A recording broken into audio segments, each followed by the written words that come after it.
Okay, students, good afternoon. કેમ છો બધા? Okay. Good afternoon. Yes, good afternoon. Very good afternoon. અને last લેક્ચરમાં આપણે ગાઈસ સ્ટાર્ટ કરેલું હતું આપણું ઇલેક્ટ્રોકેમિસ્ટ્રી ચેપ્ટર અને એમાં બેઝિક આપણે વાત કરેલી હતી. ઓકે, આઈ થિંક આપણે યસ વિદ્યુત રાસાયણિક કોષ રિલેટેડ પણ વાત કરી દીધેલી હતી અને ક્ષાર સેતુ વિશે વાત કરવાના પહોંચેલા હતા, જે વેરી ઇમ્પોર્ટન્ટ ટોપિક છે. તો ગાઈસ ક્ષાર સેતુના આ જેટલા પણ વિધાન મેં લખેલા છે ને, આ દરેકે દરેક very very very important MCQ છે ગાઈસ. તો સૌથી પહેલા તો ક્ષાર સેતુ શું છે ગાઈસ? તો ક્ષાર સેતુ આપણને ખબર છે એ પ્રમાણે કે આ પ્રકારે મીન્સ કે આ પ્રકારે યુ આકારની નળી હોય છે. ઓકે, ક્ષાર સેતુ છે તે શું હોય છે ગાઈસ? યુ આકારની નળી હોય છે અને એ યુ આકારની જે નળી છે, ચાલો આ રીતે યુ આકારની નળી છે. ઓકે, અને એમાં યોગ્ય ક્ષારનું દ્રાવણ ભરેલું છે અને ક્ષારનું દ્રાવણ ભરાઈ જાય પછી ગાઈસ એના બંને છેડા આપણે રૂના પૂમડા વડે બંધ કરીએ છીએ, કોટન પ્લગ વડે. અને પછી એને આપણે લાસ્ટ ટાઈમ જે આકૃતિ જોઈ હતી એ પ્રમાણે કે એનો એક છેડો એક પાત્રમાં અને બીજો છેડો બીજો પાત્રમાં ડૂબેલો રહે એ રીતે આપણે એને ગોઠવી દઈએ છીએ. ક્લિયર? તો સૌથી પહેલા ડેફિનેશન કહીએ છીએ ક્ષાર સેતુની વ્યાખ્યા શું છે ગાઈસ? કે ભાઈ બે દ્રાવણોના જોડાણ વચ્ચે વપરાયેલી યુ આકારની નળી કે જે યોગ્ય ક્ષારનું દ્રાવણ ધરાવતી હોય. ઓકે, બીજા એને રિલેટેડ કયા કયા કે એનો આકાર, તો કે યુ આકાર તો કીધું, બીજું ઘોડાની નાલ આકાર પણ આપણે દિમાગમાં રાખવાનો છે. ક્લિયર? બીજું કોનું કોનું દ્રાવણ ભરી શકાય? જો હજુ એકવાર રિમાઇન્ડ કરાવી દઉં છું, આ દરેકે દરેક very very very important MCQ છે ક્ષાર સેતુ રિલેટેડ. તો કે ભાઈ એમાં KCl, KNO3, ammonium nitrate, K2SO4 આવું દ્રાવણ. મીન્સ કે આવા પદાર્થને અગર અગર લીલ કે જિલેટિન સાથે પહેલા શું કરે? મિક્સ કરે અને પછી મિક્સ કરીને એને ગરમ કરે એટલે સોલિડિફાઈડ થાય અને પછી પાછું એ ગરમ કરેલા પદાર્થને ઠંડો પાડે એટલે જેલી ટાઈપનો પદાર્થ બની જાય. કયા ટાઈપનો પદાર્થ બની જાય? જેલી ટાઈપનો પદાર્થ બની જાય. ઓકે, તો લખેલું છે જો કે ક્ષારના દ્રાવણને અગર અગર કે જિલેટિન સાથે ગરમ કરીને સોલિડિફાઈડ કરે અને ત્યારબાદ ઠંડુ કરીને જિલેટિન જેવા પદાર્થમાં રૂપાંતરણ કરે. ઓકે, અને પછી એને ક્ષાર સેતુમાં ભરે છે. ઓકે, બીજું વેરી ઇમ્પોર્ટન્ટ AIEEE 2005 માં પહેલી વખત પૂછાણો હતો એમસીક્યુ અને એ પછી ઘણી વખત ઘણી એક્ઝામમાં પૂછાઈ ગયો છે કે આ KCl શા માટે KCl નું દ્રાવણ ક્ષાર સેતુમાં ભરવામાં આવે? એવું જરૂરી નથી KCl, કોઈ બી આમાંથી પૂછી શકે કે શા માટે એમોનિયમ નાઇટ્રેટનું દ્રાવણ અથવા તો કેવું દ્રાવણ ક્ષાર સેતુમાં ભરી શકાય? તો વેરી ઇમ્પોર્ટન્ટ કે જે પદાર્થમાં ધન આયન અને ઋણ આયનના વહનાંક કેવા હોય? સમાન. ટ્રાન્સપોર્ટેશન નંબર ઇંગ્લિશમાં કહેવાય ગઈ. શું કહેવાય? Transportation number. અલ્ટિમેટલી એક પ્રકાર એવું કહી શકીએ જેટલું ધન આયન દ્વારા વિદ્યુતનું વહન થાય છે એટલું જ ઋણ આયન દ્વારા. ઓકે, ટ્રાન્સપોર્ટેશન નંબર અથવા વહનાંકનું સૂત્ર કઈ રીતે આપી શકાય? માનો કે હું ધન આયનનો વહનાંક કહું તો ધન આયનનો વહનાંક ઇઝ ઇક્વલ ટુ ધન આયન દ્વારા થતું વિદ્યુતનું વહન છેદમાં કુલ વિદ્યુતનું વહન, કોષમાં થતું કુલ વિદ્યુતનું વહન. એટલે ઋણ આયનનો વહનાંક કહે તો ઋણ આયન દ્વારા થતું વિદ્યુતનું વહન અથવા તો કુલ થતું વિદ્યુતનું વહન. Clear guys? તો મારો કહેવાનો મતલબ જેટલું ધન આયન દ્વારા વિદ્યુતનું વહન થાય છે એટલું જ ઋણ આયન દ્વારા વિદ્યુતનું વહન થવું જોઈએ. એવા પદાર્થ જ ક્ષાર સેતુમાં ભરી શકાય. ક્લિયર? બીજો વેરી ઇમ્પોર્ટન્ટ કે એક કિસ્સામાં KCl નું દ્રાવણ એક કિસ્સામાં ન ભરી શકાય ક્ષાર સેતુમાં. કયા કિસ્સામાં ગાઈસ? તો કે જ્યારે ક્યાં તો બે પાત્રમાં અથવા બંનેમાંથી કોઈ એક પાત્રમાં સિલ્વરના ક્ષારનું દ્રાવણ હોય ગાઈસ. ઓકે, આપણે ફરી એક વખત આકૃતિમાં જોઈએ ગાઈસ. ઓકે, કે જ્યારે આપણું ક્યાં તો આ પાત્ર અથવા તો આ પાત્ર બેમાંથી કોઈ એક પાત્રમાં ઓકે સિલ્વરના ક્ષારનું દ્રાવણ, ક્યાં તો બંને પાત્રમાં સિલ્વરનું દ્રાવણ, તો એવા કેસમાં શું થાય? KCl નું દ્રાવણ, માનો અહીંયા K2SO4 ની જગ્યાએ KCl નું દ્રાવણ છે અને અહીંયા AgCl નું દ્રાવણ છે, AgNO3 નું. તો એવા કેસમાં AgCl ના અવક્ષેપ બને ક્ષાર સેતુમાં, AgCl ના અવક્ષેપ જામી જાય એટલે પરિપથને બ્લોક કરે. હવે આપણને ખબર ઇલેક્ટ્રિકલ સર્કિટ કેવી હોવી જોઈએ? આ રીતે ચક્રીય હોવી જોઈએ, વિદ્યુતીય પરિપથ ચક્રીય હોવો જોઈએ. પણ અહીંયા તો હવે AgCl નો અવક્ષેપ બની ગયા, જામી ગયું, તો સર્કિટ શું થઈ ગઈ? અટકી ગઈ ગાઈસ. ચક્રીય પરિપથ અટકી ગયો. ક્લિયર? તો ક્ષાર સેતુ કામ નહીં કરે. ક્ષાર સેતુ કામ નહીં કરે તો કોષમાં પણ છેવટે પોટેન્શિયલ ડિક્રીઝ થઈને શું થઈ જશે? ઝીરો. કોષ કામ કરતો બંધ થઈ જશે ગાઈસ. કહેવાનો મતલબ એવો છે કે બે માંથી કોઈ એક પાત્ર અથવા બંને પાત્રમાં જો સિલ્વરના ક્ષારનું દ્રાવણ હશે તો એવા કેસમાં આપણે KCl નું દ્રાવણ ક્ષાર સેતુમાં ભરી શકીએ નહીં. ઓકે, તો આ દરેક પોઈન્ટ વેરી ઇમ્પોર્ટન્ટ છે. નો ડાઉટ ક્ષાર સેતુનું કાર્ય શું છે, તો આપણે આગળનો ડાયાગ્રામ જોયું કે બંને દ્રાવણોને જોડવાનું કામ કરે છે, મીન્સ કે ઇલેક્ટ્રિકલ સર્કિટ એટલે કે વિદ્યુતીય પરિપથ પૂર્ણ કરવાનું કામ કરે છે. કોણ? ક્ષાર સેતુ. બીજું કહીએ તો બે દ્રાવણોમાં વિદ્યુતીય તટસ્થતા જાળવી રાખે, કારણ કે ગાઈસ ફરી એક વખત આપણો ડાયાગ્રામ જોઈએ. સમય જતા શું થશે? ઝીંકનું ઓક્સિડેશન થાય છે, એટલે ઝીંક આયનોની સાંદ્રતા વધતી જશે. શરૂઆતમાં Zn+2 SO4- તટસ્થ દ્રાવણ હતું, પણ સમય જતા અહીંયા આ પાત્રમાં પોઝિટિવ ચાર્જ વધતો જશે. જ્યારે અહીંયા શરૂઆતમાં જો કોપર સલ્ફેટ ન્યુટ્રલ હતું, ઓકે, પણ હવે શું થયું? અહીંયા સમય જતા કોપરનું તો રિડક્શન થઈ પટ્ટી પર ચાલ્યો જાય છે, તો સલ્ફેટ વધતું જશે, એટલે કેથોડિક પાત્ર નેગેટિવ બને. જો આ પ્રમાણે બે પાત્રોમાં મીન્સ કે વીજભાર ઉત્પન્ન થાય તો કોષ કાર્ય કરતો શું થઈ જાય? બંધ થઈ જાય. તો આ જે વીજભાર ઉત્પન્ન થયા છે એને તટસ્થ કરવાનું કામ કોણ કરે છે? ક્ષાર સેતુ કરે છે. કઈ રીતે ગાઈસ? તો સમજી લેજો ગાઈસ, વેરી ઇમ્પોર્ટન્ટ કન્સેપ્ટ છે. ક્ષાર સેતુ છે, માની લો અત્યારે આમાં K2SO4 છે, તો અહીંયા જે ધન વીજભાર ઉત્પન્ન થયો ઝીંકનો, એનું તટસ્થીકરણ આમાં ક્ષાર સેતુમાં જે K2SO4 એટલે SO4 છે ને એના વડે તટસ્થીકરણ થાય. ઓકે, અને અહીંયા જે સલ્ફેટ વધતા ગયા એનું તટસ્થીકરણ ક્ષાર સેતુમાંના ધન આયન વડે થાય. ઓકે, તો આ રીતે ક્ષાર સેતુ છે તે બંને પાત્રોને તટસ્થ બનાવવાનું કામ કરે છે. ક્લિયર? નેક્સ્ટ કહી દે, વેરી ઇમ્પોર્ટન્ટ ગાઈસ, કે તે પ્રવાહી જંકશન પોટેન્શિયલ નું મૂલ્ય શૂન્ય બનાવે. લિક્વિડ જંકશન પોટેન્શિયલ જેને કહે છે. હવે પહેલો પ્રશ્ન એ થાય કે લિક્વિડ જંકશન પોટેન્શિયલ કેવો કોને ગાઈસ? તો આપણને ખબર છે કે જ્યારે બે પ્રવાહીઓ, માની લો અહીંયા એક પ્રવાહી છે, અહીંયા બીજું પ્રવાહી, બે પ્રવાહીઓ એકબીજાના કોન્ટેક્ટમાં આવે તો એ બંનેમાં આયનોની વાહકતા, આયનોની મૂવમેન્ટ, આયનોના ગતિના તફાવતને લીધે બંને જ્યાં ભેગા મળે છે ત્યાં વચ્ચે એક પોટેન્શિયલ તફાવત રચાય છે, કારણ કે આયનોની ગતિ જુદી જુદી છે. એ જુદી જુદી ગતિને લીધે જે પોટેન્શિયલ નો તફાવત રચાય છે એને આપણે લિક્વિડ જંકશન, જો નામ એવા ગુણ કે પ્રવાહીના જંકશન આગળ જે પોટેન્શિયલ ઉદ્ભવે, આ બે પ્રવાહીનું જંકશન પોઈન્ટ થયો, એને જંકશન આગળ જે પોઈન્ટ પોટેન્શિયલ ઉદ્ભવે એને EJ વડે દર્શાવાય, લિક્વિડ જંકશન પોટેન્શિયલ. તો એ લિક્વિડ જંકશન પોટેન્શિયલ નું મૂલ્ય ક્ષાર સેતુ કેવું બનાવે? 0. માની લો જો ક્ષાર સેતુ આ પોટેન્શિયલ નું મૂલ્ય શૂન્ય બનાવતું ન હોત તો આપણે જે કોષનો પોટેન્શિયલ જનરલી આ રીતે લખીએ છીએ, E0 cell, E0 oxidation of anode plus E0 reduction of cathode. Okay, no doubt reduction of cathode minus anode પણ થાય, oxidation of anode minus cathode થાય, પણ બચે મેં oxidation of anode plus reduction of cathode. તો હજુ મારે આમાં લિક્વિડ જંકશન પોટેન્શિયલ એડ કરવો પડે. જનરલી આપણે આ બે પરથી જ પોટેન્શિયલ ગણીએ છીએ, ક્યાં તો મેં સૂત્ર લખ્યું એ, અથવા E0 reduction of cathode minus E0 reduction of anode. જો ઓક્સિડેશન પોટેન્શિયલ દ્વારા ગણીએ ગાઈસ તો ઓક્સિડેશન ઓફ એનોડ માઇનસ શું આવે?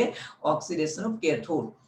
તો આપણે એનોડ કેથોડ પરથી જ ગણીએ છીએ, કારણ કે ક્ષાર સેતુ આ લિક્વિડ જંકશન પોટેન્શિયલને શૂન્ય બનાવી દે છે. જો ક્ષાર સેતુ ન હોય તો આ પોટેન્શિયલ 0 બને નહીં, તો આપણે ગણતરીમાં એને લેવો પડે. પણ આપણે કીધું એ પ્રમાણે ગાઈસ, ક્ષાર સેતુ છે એ લિક્વિડ જંકશન પોટેન્શિયલને શું બનાવી દે છે?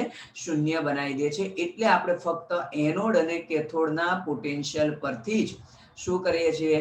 ઓકે, કોષનો પોટેન્શિયલ ગણીએ છીએ. ક્લિયર? ઓકે, ચાલો નેક્સ્ટ આપણે વાત કરીએ. તો આ દરેકે દરેક ક્ષાર સેતુ રિલેટેડ પોઈન્ટ હતા અને વેરી ઇમ્પોર્ટન્ટ પોઈન્ટ હતા.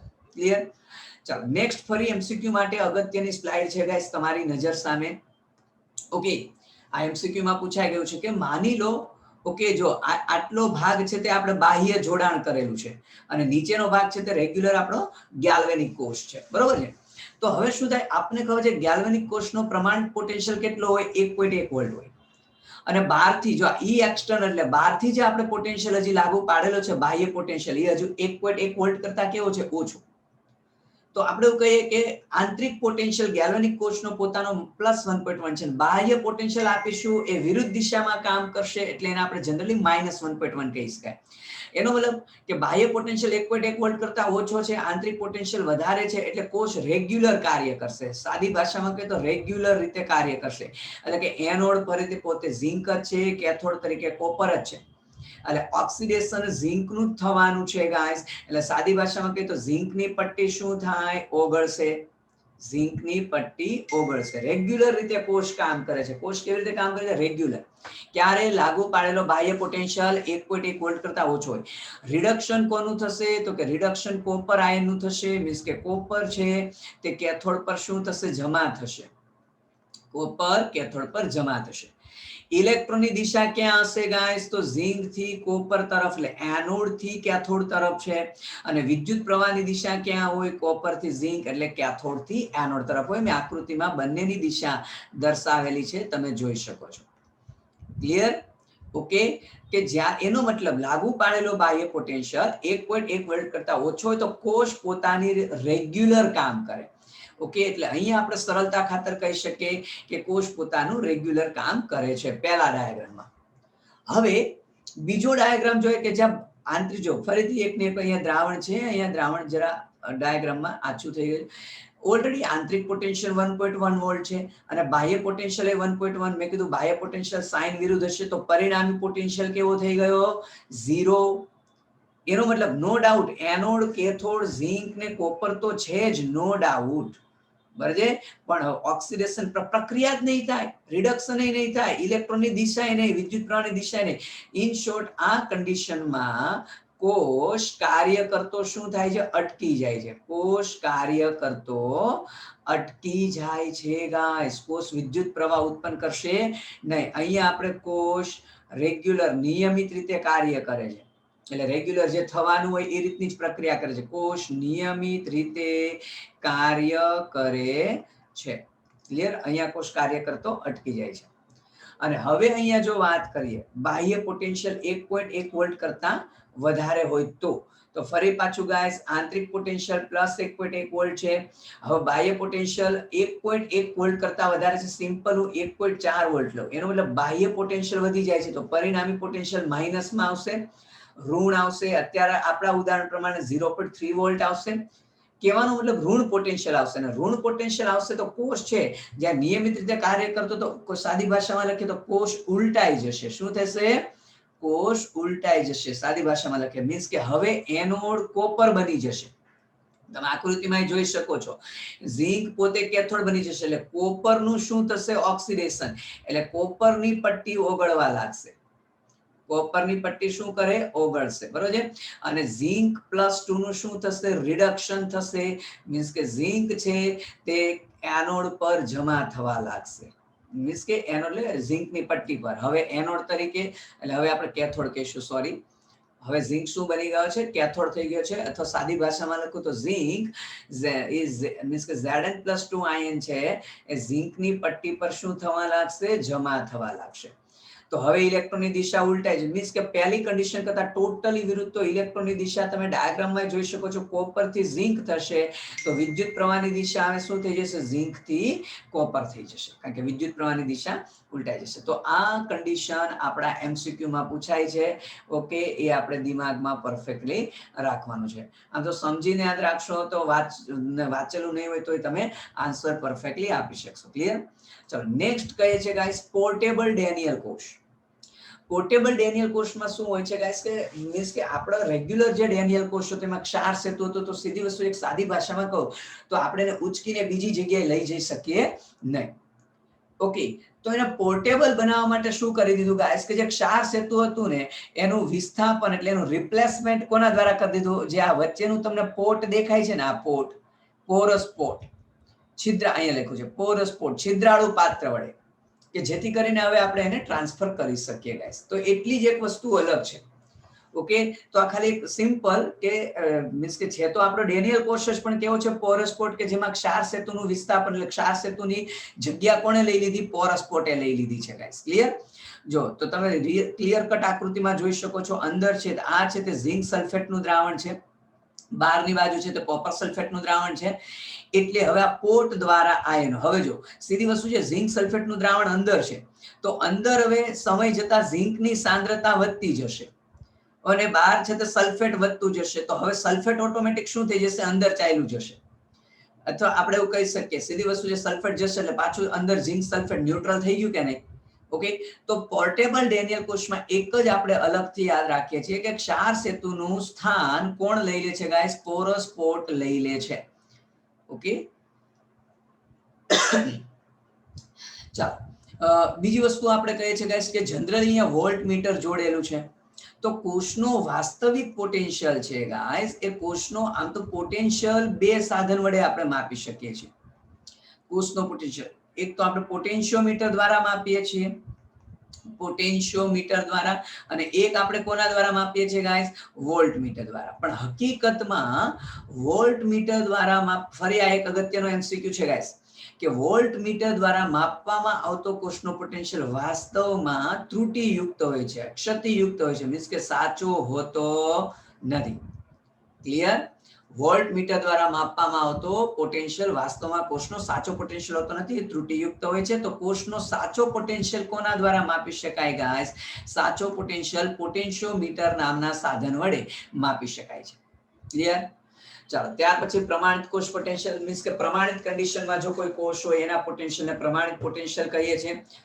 તો સિમ્પલ લોજિક છે ગાઈસ કે જો દ્રાવણમાંના કોષમાંના દ્રાવણની સાંદ્રતા 1 મોલર હોય, તાપમાન 298 કેલ્વિન, અને જો કદાચ કોષની રચનામાં વાયુનો ઉપયોગ થયો હોય અને વાયુનું દબાણ 1 બાર હોય, તો આપણે એને પ્રમાણિત સ્થિતિ કહે છે. કોષની કઈ સ્થિતિ કહે છે? પ્રમાણિત. અને પ્રમાણિત સ્થિતિમાં રહેલા કોષને આપણે કોષનો પ્રમાણિત પોટેન્શિયલ કહીએ છીએ. ક્લિયર? બીજું ઓક્સિડેશન પોટેન્શિયલ કોને કહેશું? સીધી વસ્તુ છે ગાઈસ, ગોખવાની જરૂર નથી. ઓક્સિડેશન એટલે ઇલેક્ટ્રોન ગુમાવવાની વૃત્તિ. ક્લિયર? તો ઇલેક્ટ્રોન મુક્ત કરવાની વૃત્તિની તીવ્રતા કોમ્પિટિશન ગાઈસ. આપણે આઈ થિંક પહેલા લેક્ચરમાં પણ વાત કરેલી હતી, ગાઈસ, કે મીન્સ કે ગઈકાલે તે કઈ આકૃતિ આપણે આ ડાયાગ્રામમાં વાત કરેલી હતી. અહીંયા તમને યાદ હોય તો આપણે આ રીતે સક્રિયતા શ્રેણી બનાવેલી હતી, ઝિંક, કોપર, સિલ્વર.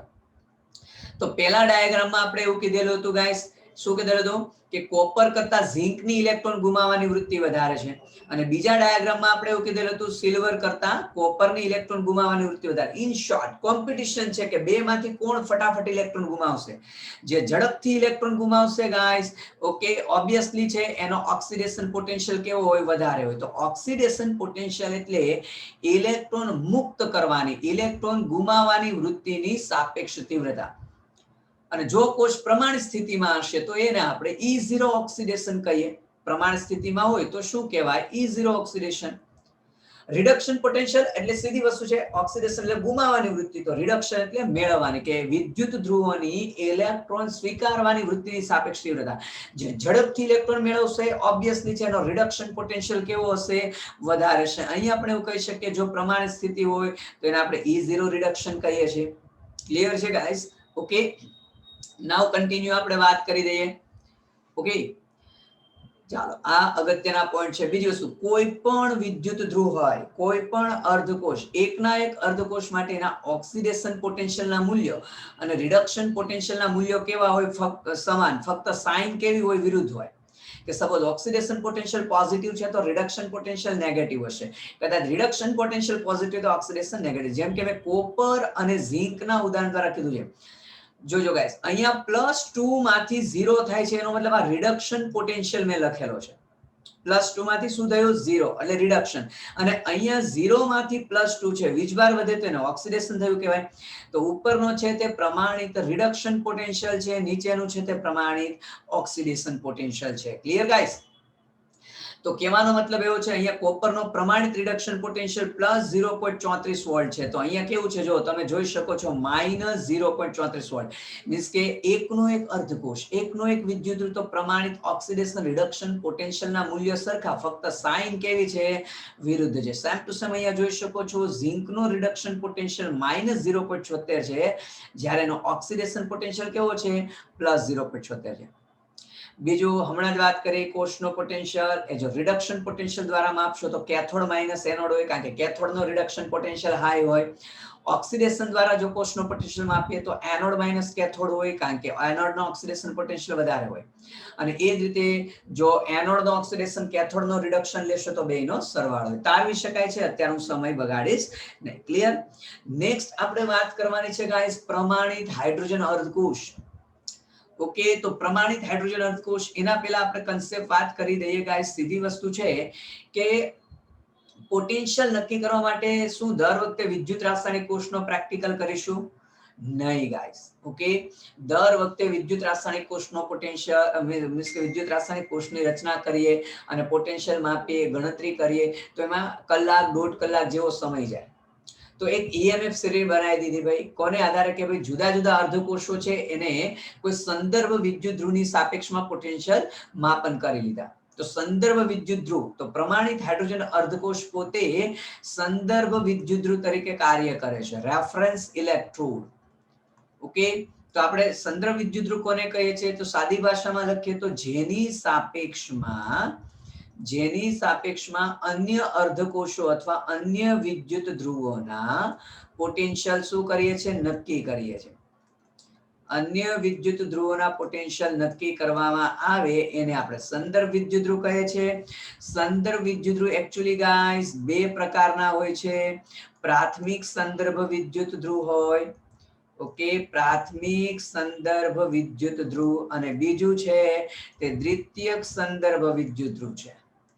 દ્વિતીયક સંદર્ભ વિદ્યુત ધ્રુવ છે. પ્રાથમિક સંદર્ભ વિદ્યુત ધ્રુવ, દ્વિતીયક સંદર્ભ વિદ્યુત ધ્રુવ. પ્રાથમિક સંદર્ભ વિદ્યુત ધ્રુવમાં આપણો પ્રમાણિત હાઇડ્રોજન અર્ધકોષ આવે અને દ્વિતીયક સંદર્ભ વિદ્યુત ધ્રુવમાં કેલોમલ ઇલેક્ટ્રોડ છે, AgCl પ્રકારના મીન્સ કે અલ્પદ્રાવ્ય ક્ષારવાળો વિદ્યુત ધ્રુવ છે. મર્ક્યુરિક સલ્ફેટ, મર્ક્યુરસ સલ્ફેટ પણ આવે. મર્ક્યુરિક સલ્ફેટ, મર્ક્યુરસ બંને પ્રકારના આવે.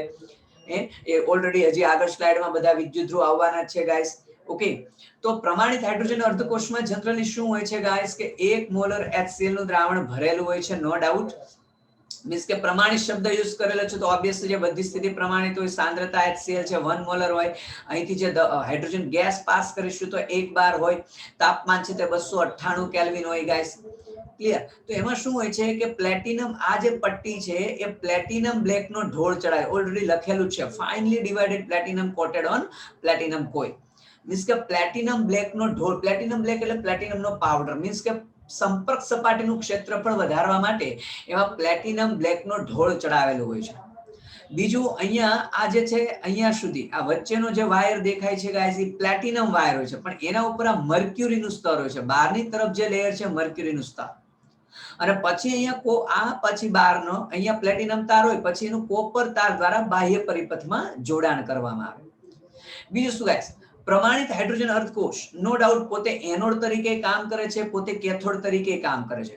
મીન્સ કે અહીંયા પ્લેટિનમની સપાટી પર ઓકે એનો ઓક્સિડેશન થઈ શકશે, no doubt. Gas 1/2 H2 gas, H+ aqueous+ electron. અને જો પોતે કેથોડ તરીકે કામ કરતો હશે તો પ્લેટિનમની સપાટી પર આવી પ્રક્રિયા થશે. તો તમે જોઈ શકો છો પ્રમાણિત હાઇડ્રોજન અર્ધકોષને ગાઈસ ઇલેક્ટ્રોન ગુમાવવાની વૃત્તિ છે. જો ઇલેક્ટ્રોન ગુમાવવાની વૃત્તિ હોય તો પોતાને ચોક્કસ પોતાનો ઓક્સિડેશન પોટેન્શિયલ હોય, અને ઇલેક્ટ્રોન મેળવવાની વૃત્તિ છે એટલે સીધી વસ્તુ છે પોતાને ચોક્કસ પ્રમાણિત રિડક્શન પોટેન્શિયલ પણ હોય. પણ ગાઈસ ઓકે એને નો ડાઉટ પોતાનો પોટેન્શિયલ છે -0.41 વોલ્ટ છે, પણ એના પોટેન્શિયલ નું મૂલ્ય ગાઈસ 0 તરીકે સ્વીકારવામાં આવેલું છે. 0.0 વોલ્ટ, કારણ કે ગાઈસ 0 વોલ્ટ સ્વીકારીએ તો જ એના સંદર્ભમાં આપણે અન્ય પોટેન્શિયલ, અન્ય અર્ધકોષના પોટેન્શિયલ માપન કરી શકશું. તો જે EMF સિરીઝ બનાવેલી છે, જે દરેક અર્ધકોષના પોટેન્શિયલ નક્કી થયેલા છે ગાઈસ, એ બધા પ્રમાણિત હાઇડ્રોજન અર્ધકોષના સંદર્ભમાં નક્કી થયેલા છે. તો પ્રમાણિત હાઇડ્રોજન અર્ધકોષ દ્વારા ગાઈસ આપણે કોષનો પોટેન્શિયલ નક્કી કરી શકીએ છીએ. ઓકે, કઈ રીતે? તો પહેલા હું આ સ્લાઇડ, નો ડાઉટ આગલી સ્લાઇડમાં આપણે કોષનું સાંકેતિક નિરૂપણ બાકી છે, પણ પહેલા હાઇડ્રોજન અર્ધકોષ દ્વારા કઈ રીતે પોટેન્શિયલ નક્કી કરાય એનું થોડુંક ડિસ્કશન કરી લઈએ. કે માન લો અહીંયા તો મેં તમને ઝીંક કહી દીધું છે, પણ કદાચ આ આપણો અજ્ઞાત અર્ધકોષ હોય, અજ્ઞાત અર્ધકોષ, અને આ તો આપણો પ્રમાણિત હાઇડ્રોજન તમે જોઈ શકો છો. આ કયો છે ગાઈસ? પ્રમાણિત હાઇડ્રોજન અર્ધકોષ છે.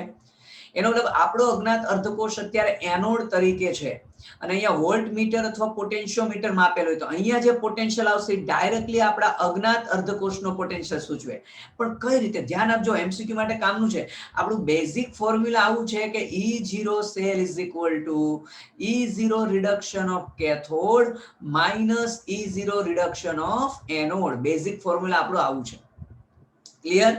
તો હવે E0 સેલ તો આપણને અહીંયા મળી જશે વોલ્ટમીટર અથવા પોટેન્શિયોમીટરમાં. તો E0 સેલ અથવા E0 સેલ. કેથોડમાં કોણ છે? હાઇડ્રોજન. એનો પોટેન્શિયલ તો 0.0 વોલ્ટ લેવાનું સ્વીકાર્યું. અને એનોડમાં કોણ છે? આપણો અજ્ઞાત અર્ધકોષ છે. તો રિડક્શન ઓફ અજ્ઞાત અર્ધકોષ. એનો મતલબ ગાઈસ ઓકે કે જ્યારે આપણો અજ્ઞાત અર્ધકોષ એનોડ તરીકે વર્તતો હોય તો એના પ્રમાણિત રિડક્શન પોટેન્શિયલનું મૂલ્ય, જોજો આ પ્રમાણિત રિડક્શન પોટેન્શિયલનું મૂલ્ય એ માપેલા કોષ પોટેન્શિયલ જેટલું છે, પણ સાઇન કેવી વિરુદ્ધ હોય. એટલે જો આ આવી રીતનું થયું E0 cell is equal two minus E0 reduction of અજ્ઞાત.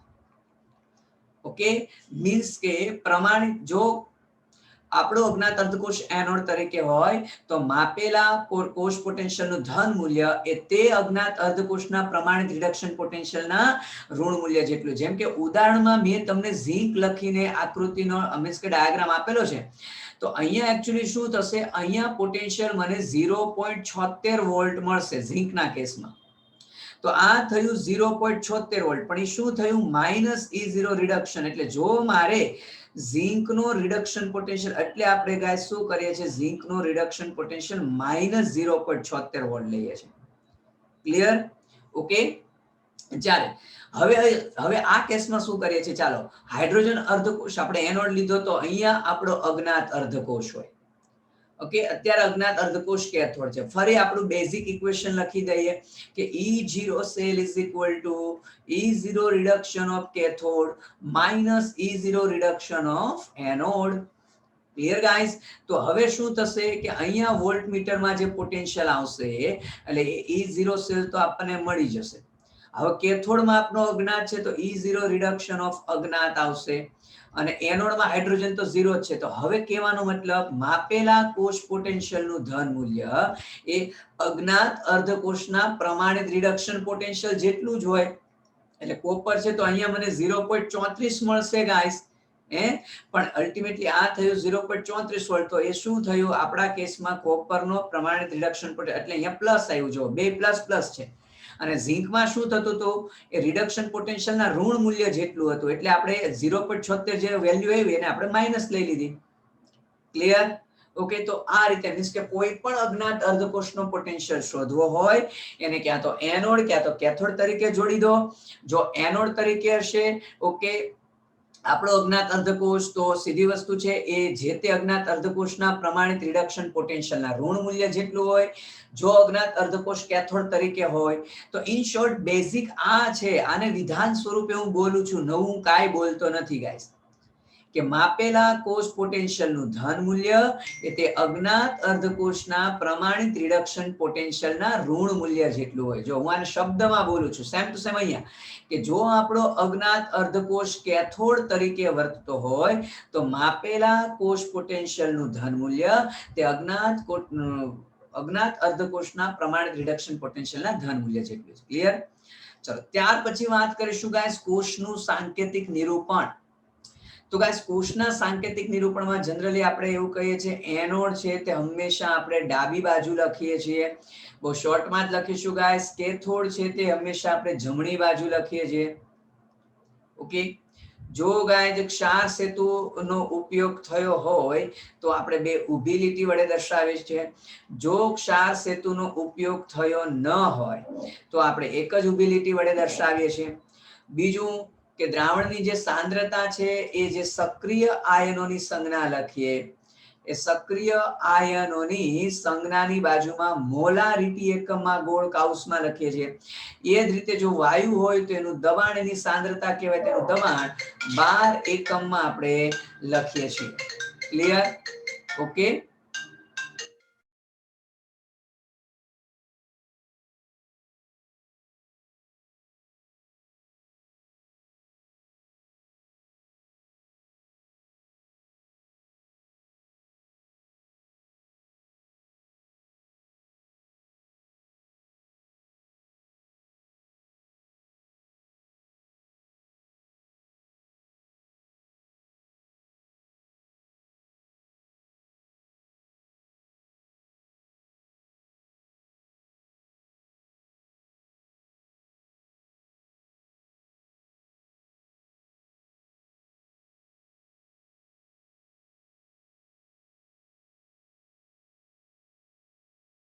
યસ સોરી ગાઈસ, થોડું અર્જન્ટ કોલ હતો એટલે માફ કરજો. તો સક્રિય આયનોની સંજ્ઞાની બાજુમાં મોલારિટી એકમમાં લખે, દબાણ 12 એકમમાં લખે છે. તો બહુ વધારે સમય સાંકેતિક નિરૂપણમાં નહીં બગાડે, પણ આવા એમસીક્યુ આવે છે જે ઈઝી છે એટલે લગભગ તમને આવડતું છે. તો જનરલી સપોઝ આપણે ગેલ્વેનિક કોષનું નિરૂપણ કરીએ તો સૌથી પહેલા એનોડમાં ઝિંકની પટ્ટી હતી. ઝિંકના આયનો કે એકવીએસ ની સાંદ્રતા સપોઝ 1 મોલ તો કોઈ બી આપી શકે. ક્ષાર સેતુનો ઉપયોગ થયેલો છે તો કોપર +2 એકવીએસ કહે છે, એની સાંદ્રતા suppose 1 molar oblique copper solid. Clear? ઘણીવાર શું થાય છે, તમને કોષ પ્રક્રિયા પરથી સાંકેતિક નિરૂપણ પૂછાય છે. તો એમસીક્યુ જુદા જુદા કઈ રીતે પૂછાય છે, જો ક્યાં તો કોષ પ્રક્રિયા આપેલી હોય તો કોષ પ્રક્રિયા પરથી તમને કોષનું સાંકેતિક નિરૂપણ પૂછે છે. તો સીધી વસ્તુ છે, કોષ પ્રક્રિયામાં જેનું ઓક્સિડેશન થતું હોય તે એનોડમાં આવવું જોઈએ, રિડક્શન થતું હોય તે કેથોડમાં આવવું જોઈએ. ઘણીવાર ઉલટું, મીન્સ કે આ બે વાઇસ વર્સા છે કે ઘણીવાર સાંકેતિક નિરૂપણ આપેલું હોય અને કોષ પ્રક્રિયા લખવાની હોય. ઘણીવાર તમને કોષ પોટેન્શિયલ, અર્ધકોષના પોટેન્શિયલ આપેલા હોય અને એના પરથી સાંકેતિક નિરૂપણ લખવાનું હોય, અથવા તો કોષ પ્રક્રિયા. તો જુદી જુદી કોઈ બી રીતે તમને એમસીક્યુ પૂછાઈ શકે. સપોઝ આ કોષ પોટેન્શિયલ વાળી વાત કરીએ, ચાલો તમને કહી દીધું છે H+1/H2 0.0 વોલ્ટ અને તમને કહી દીધું E0 Cu+2/Cu + 0.34 વોલ્ટ કે ભાઈ આ બે પોટેન્શિયલ આપેલા છે અને તમને પૂછ્યું આ બે અર્ધકોષોને જોડવાથી રચાતી કોષ પ્રક્રિયા અને કોષનો સાંકેતિક નિરૂપણ. તો જેનો રિડક્શન પોટેન્શિયલ વધારે હોય તે કેથોડ હોય તો પહેલા ચેક કરો કે અહીંયા પ્લસ માંથી 0 એટલે આ રિડક્શન આપેલું છે, આ +2 માંથી 0 તો બંને રિડક્શન પોટેન્શિયલ છે. તો જેનો રિડક્શન પોટેન્શિયલ વધારે છે, સીધી વસ્તુ છે ગાઈસ, એ કેથોડ. તો કોપર ને કેથોડમાં લખશું, એનોડમાં હાઇડ્રોજન. હાઇડ્રોજન છે વાયુ વિદ્યુત ધ્રુવ છે તો એમાં પ્લેટિનમ અથવા ગ્રેફાઇટની પટ્ટી હોય. તો પટ્ટી પછી આપણે વાયુ વિદ્યુત ધ્રુવમાં વાયુ લખીએ છીએ, વાયુની બાજુમાં એનું દબાણ. ઓકે, પછી આપણે આયનો લખીએ છીએ, સપોઝ H+aqueous 1 મોલર. ચાલો માની લો ક્ષાર સેતુ છે અને હવે કોપર. કેથોડમાં આપણે ઉલટું લખીએ છીએ, પહેલા આયનો આવશે. ગમે તે અર્ધકોષ હોય, કોપર એનોડ કરતા કોપરમાં ઊંધું લખાય, પહેલા આયન. ઓકે, પછી જો વાયુ હોય તો વાયુ, અને વાયુ ન હોય તો ડાયરેક્ટ એની શું લખીએ છીએ, પટ્ટી લખીએ છીએ. ચાલો, તો આ રીતનું સાંકેતિક નિરૂપણ. ઓકે, હજી જો કોષ પ્રક્રિયા પૂછી છે તો હાઇડ્રોજનનું ઓબ્વિયસલી છે, કોપરનું કેથોડમાં છે તો રિડક્શન થશે, હાઇડ્રોજનનું ઓક્સિડેશન થશે. ગાઈસ, ડાયરેક્ટ લખીતા આવડતી હોય તોય, મને ડાયરેક્ટ આવડે છે હું લખી શકું, પણ ક્યારે ઉતાવળ નહીં કરતા. કારણ કે જ્યારે એનોડ કેથોડ બંનેમાં વાયુ વિદ્યુત ધ્રુવ હોય, સપોઝ અહીંયા બ્રોમિન વિદ્યુત ધ્રુવ લઈએ અને અહીંયા ક્લોરીન લઈએ, તો એવો ક્વેશ્ચન જોજો પ્રીવિયસ યરમાં પૂછાણો છે, ઘણા સ્ટુડન્ટ ભૂલ કરી બેઠેલા છે. ઓકે, એવું લાગે તો એનોડ અને કેથોડનું સમીકરણ લખો, પછી બેયનો સરવાળો કરો, તોય 30 સેકન્ડમાં જવાબ નક્કી થઈ જ જશે ગાઈસ. અત્યારે આપણે આનું ઈઝી છે એટલે હું ડાયરેક્ટ લખીશ, પણ તમે પરીક્ષામાં ઉતાવળ નહીં કરતા. જો બે બાજુ વાયુ વિદ્યુત ધ્રુવ હોય, ભલે તમને કોન્ફિડન્સ હોય, કહેવાય ને ઓવર કોન્ફિડન્સમાં જ ઘણીવાર આન્સર ખોટો થઈ જાય છે. તો મહેરબાની કરીને એનોડ કેથોડના સમીકરણ લખીને જ કુલ પ્રક્રિયા નક્કી કરજો. અત્યારે હું આનું ડાયરેક્ટ લખીશ. હાઇડ્રોજનનું ઓક્સિડેશન થશે તો H2 અને 2H+ થશે. કોપરનું રિડક્શન થશે તો Cu+2, ઇટ ગીવ્સ અહીંયા શું આવશે, Cu આવશે. ક્લિયર? તો આવી રીતના જુદા જુદા એમસીક્યુ પૂછાય છે ગાઈસ. મારો કહેવાનો મતલબ, સાંકેતિક નિરૂપણ પરથી કોષ પ્રક્રિયા અથવા કોષ પ્રક્રિયા પરથી સાંકેતિક નિરૂપણ, અથવા પોટેન્શિયલ આપેલા હોય અને સાંકેતિક નિરૂપણ અથવા કોષ પ્રક્રિયા તમને પૂછે છે. ક્લિયર? ચલો નેક્સ્ટ વાત કરીએ છીએ ગાઈસ આપણે. યસ, આ વસ્તુ તો થઈ ગઈ છે આપણે. તો નેક્સ્ટ વાત કરીએ છીએ guys, EMF series. Very very very most ટાઈમ્પી ટોપિક. આના પરથી બહુ બધા એમસીક્યુ પૂછાઈ ચૂકેલા છે અને હજુ પણ પૂછાશે. પણ ગાઈસ, મેં જે હિન્ટ લખેલી છે એટલી પરફેક્ટ દિમાગમાં ફિટ કરી દો એટલે ઓટોમેટિક હિન્ટ છે તે દિમાગમાં ફિટ કરી દો, ઓટોમેટિક EMF સિરીઝ રિલેટેડ તમારા એમસીક્યુ થઈ જશે. ઓકે, આ હિન્ટ તમારા દિમાગમાં પરફેક્ટલી રહેવી જોઈએ. ઓકે, તો શું કહે છે, ચાલો સૌથી પહેલા EMF સિરીઝ કોને કહીએ છીએ, તો આપણે અગાઉ પણ વાત કરી એમ કે પ્રમાણિત હાઇડ્રોજન અર્ધકોષના સંદર્ભમાં પહેલા વિવિધ અર્ધકોષોના પોટેન્શિયલના મૂલ્ય માપી લઈએ અને પછી દરેકના પ્રમાણિત રિડક્શન પોટેન્શિયલના ઉતરતા ક્રમમાં, પ્રમાણિત રિડક્શન પોટેન્શિયલના ઉતરતા ક્રમમાં જો દરેકને ગોઠવીએ તો એને આપણે શું કહીએ છીએ, EMF શ્રેણી કહીએ છીએ ગાઈસ. ક્લિયર? ઓકે, EMF શ્રેણી અગત્યતા કહીએ તો સીધી વસ્તુ છે, બે જે હિન્ટ લખેલી છે એ વેરી ઇમ્પોર્ટન્ટ. શું કે ઉપરવાળો હંમેશા કે થોડા દિમાગમાં ફિટ કરી દો ગાઈસ. ઉપરવાળો હંમેશા, ઉપરવાળો એટલે કોણ? મેં અહીંયા કન્સેપ્ટ લખી દીધો છે, જેનો રિડક્શન પોટેન્શિયલ વધારે છે EMF એનો ઉપરવાળો કહીશ, જેનો રિડક્શન પોટેન્શિયલ ઓછો નીચેવાળો. આ કઈ ગોખવાની જરૂર નથી. એ જો હું તમને સમજાવી શકું ગાઈસ કે આ માનો પ્રમાણિત રિડક્શન પોટેન્શિયલ ને આધારે આ ઉતરતા ક્રમમાં મૂલ્ય આપણે ગોઠવેલા છે. ચાલો આ ઉતરતા ક્રમમાં ગોઠવી દીધા. અહીંયા ટોપમાં ફ્લોરિન આવે અને બોટમમાં લિથિયમ આવે. તો સીધી વસ્તુ છે, જે આપણે રિડક્શન પોટેન્શિયલની વ્યાખ્યામાં કીધું, જેની ઇલેક્ટ્રોન સ્વીકારવાની વૃત્તિ વધારે એનો રિડક્શન પોટેન્શિયલ વધારે. એનો મતલબ જે ઉપરવાળો છે એની ઇલેક્ટ્રોન સ્વીકારવાની વૃત્તિ કેવી હોય? વધારે હોય. અને પોતે ઇલેક્ટ્રોન સ્વીકારે એટલે પોતાનું શું થાય? રિડક્શન. જો કઈ મેં આ જ વસ્તુ કઈ લખેલી જો અને પોતાનું રિડક્શન થાય એટલે પોતે કયો બને? કેથોડ. તો ગોખવાની જરૂર નથી. આ ખાલી ક્રમમાં કન્સેપ્ટ યાદ રાખવાના છે, અને એ ભૂલાઈ ગયો તો તમે આ સિરીઝ બનાવીને મેં જેમ લખ્યું યાદ રાખી શકો. એટલે ઉપરવાળો હંમેશા કેથોડ, એનું પોતાનું રિડક્શન થાય એટલે બીજાનું હંમેશા ઓક્સિડેશન કરે. એટલે આપણે કયું લખેલું છે? ઉપરવાળો હંમેશા ઓક્સિડેશન કરતા હોય ગાઈસ.